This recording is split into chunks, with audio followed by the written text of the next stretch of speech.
Everyone, જુઓ આ લસણ છે. આ લસણને આપણે 12 મહિના કેવી રીતે સાચવવું ને એ આજે હું તમારી સાથે શેર કરવા જઈ રહી છું. તો ચલો વિડીયો શરૂ કરીએ.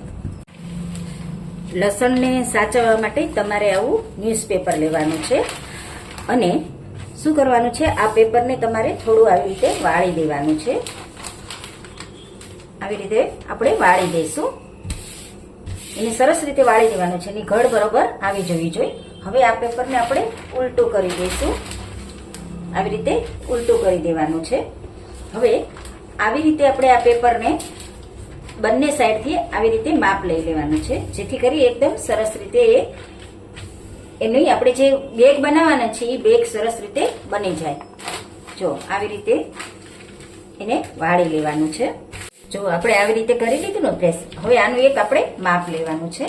આમ આપણે માપ લઈ લઈશું. આવી રીતે જુઓ, આવી રીતે તમારે ફોલ્ડ કરી દેવાનું છે. હવે આ માપને આપણે ખોલી અને પછી આની અંદર એડ કરી દેવાનું છે, જેથી કરી છે ને એકદમ આપણી એક પેપરની કોથળી બની જશે. અને જો તમે આમાં લસણ ભરશો ને તો એ લસણ તમારું વર્ષો વર્ષ સારું રહેશે. બસ આવી રીતે તમારે એને પેક કરી દેવાનું છે. બંધ કરતા તમે જોઈ શકો છો કે સરસ રીતે આની કોથળી બની ગઈ છે. આવી રીતે તમારે કોથળી તૈયાર કરવાની છે.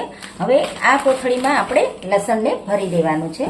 બસ બીજું કશું જ નથી કરવાનું. આવી રીતે બધા લસણને આપણે અંદર ભરી દઈશું. તમે ઘણી વાર શું કે 12 મહિનાનું લસણ લાવીને રાખતા હોય તો પછી લસણ ખરાબ થઈ જતું હોય છે. એવું ન થાય એના માટે તમારે આ ટ્રીક ફોલો કરવાની છે. બસ આવી રીતે ભરી લીધા પછી તમારે આવી રીતે પ્રેસ કરી દેવાનું છે આમ. અને આપણે સાચવવા માટે જે બહાર નીકળી ન જાય લસણ, એના માટે સ્ટેપલર મારી દેવાનું છે. હવે એમાં હવા જાય એ માટે તમારે આવી રીતે ચપ્પાની મદદથી 2 આંકા પાડી દેવાના છે, જેથી કરી તમારું લસણ સરસ રહેશે 12 મહિના.